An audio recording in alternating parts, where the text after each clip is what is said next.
And the second inevitable outcome, if you like, of this sort of increase is that the social media companies have become incredibly powerful.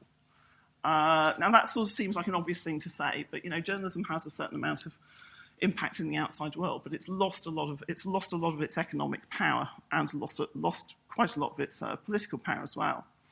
So the largest of the social media companies, and I'd include in that Google that owns YouTube, Apple, Facebook, Amazon, and even second-order companies like Twitter, Snapchat, and emerging app companies. Who here uses WhatsApp?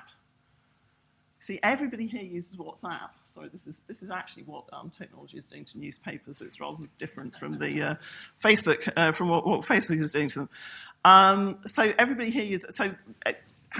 Everybody uses WhatsApp. WhatsApp is, of course, as you know, like Instagram, owned by Facebook. So we have this. We have these companies of enormous size with huge numbers of users. Just sort of put this up here because it's always worth reminding ourselves what we're talking about. So Facebook has 1.5 active billion users, it says, around the world. 1.5 billion. So this is in a world where having a television audience of 20 million is unimaginably huge for the UK. That's a sort of an England-Germany quarter-final in which England lose on penalties. That's that sort of order. That's a kind of a really good royal wedding, like one of the major ones, not one of the minor ones. And 1.5 billion active users on Facebook. What's that? 800 million. Actually, I read something the other day that says this number is already out of date, that it's a billion. It's tipping a billion. Also owned by Facebook. LinkedIn. Who here uses LinkedIn? Oh, I hate LinkedIn. I'm on it, but I hate it. 350 million. And it's required. And Instagram, I had to update that. That was 300 million last time I put this slide up. It's now 400 million. Twitter is in real trouble because it can't grow fast enough. It's only got 300 million users, these economies of scale. And then Snapchat at 100 million. How many people here have Snapchat on their phones? Yes, I'm looking for the students in the audience. So a few of you have Snapchat. Snapchat, I caused a scandal with my students by telling them all to install Snapchat. And one of them actually said, I did not come to Columbia to learn how to use Snapchat. And I said, well, that's a shame because we're going to teach you. It's actually an incredibly powerful and fast-growing storytelling system. And if you want to reach, put your hands up again, those people, which I believe lots of advertisers do because they're young and attractive and they spend lots of money. If you want to reach those people, you have to be now on one of these platforms if you're an advertiser or your news company. So we have these small number of extremely powerful companies. So our careful curation, the UK has curated its media market very carefully. How many people are aware at the moment that, for instance, the BBC is going through a charter renewal?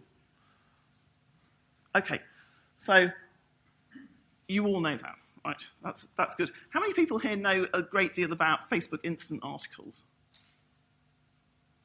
So with the exception of Professor Norton, that's no good. So that's good for the purpose of my lecture.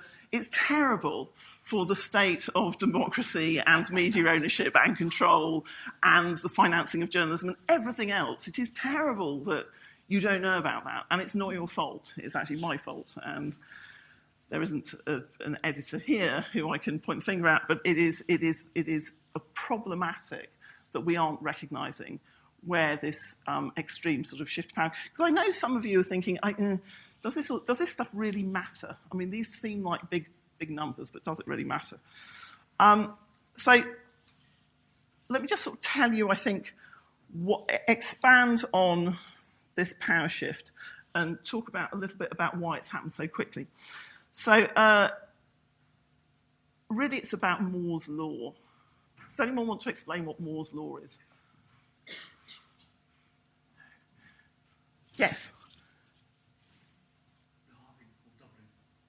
Yes, halving and doubling. Exactly. It's basically our ability to store more and more and more for less and less and less in terms of data. So Moore's law has meant that one of these things is essentially now able to contain sort of most of our lives quite effectively. I got that bit right, John, didn't I? Just checking. And it's processing power. Sorry, the other part of it is processing power, which is processing power is then up to the task of processing all the data that you can now access through this. So what's happened is we have, how many people here have smartphones? Sorry, this is like a, I'm actually in disguise. I'm actually sort of like a sort of a market researcher. So we all have one of these, basically. Does anyone not have one of these? Okay, very good, interesting. So you are ruining my talk at this stage because I was going to say everybody, feels like everybody has one of these. The penetration of smartphones in the States now is over 70%, and it's growing quickly. I don't know what the penetration is here. I may have a chart on that coming up. I'm not quite sure. I can't remember. And we all have apps installed, right? So I counted my apps this morning. I have 70, which is what happens when you share your account with a teenage child who doesn't know how to decouple. So apparently I watch a lot of basketball. I play an awful lot of games. There were some terrible things on my Spotify account. But I have 70. I'm unusual in that regard. Most people have 36 apps installed on their smartphone. But actually, kind of, the numbers of apps, this is Google data. They own, they operate the Android platform. 26%. So, that's kind of under 10, probably about sort of 5 or 6 for most people. Are used daily. So again, it's kind of it's obeying the 80-20 rule of sort of 80% of the use goes to 20-25% of the installed base. And this is important. This is an important fact. So however many of apps you have on here, you're only ever going to use a small number. And because of this. There we go, yes, rise of smartphone. Actually, right, yes, smartphones now penetrate 86% up from 52% in America among millennials. So if you like, this is what the future looks like, which is more millennials now carry around smartphones than actually have laptops. It's pretty much completely killed personal hi-fis or whatever they call them these days, iPods. It's really sort of dinged console games. iPads, tablets are growing, but not at the same rate as the iPhone. And even ebooks, people are now, there's a great piece in the Wall Street Journal about how, which I hope George Wiedenfeld would have enjoyed, about how people are now reading books, whole books on their phones. So tablets are also suffering as well.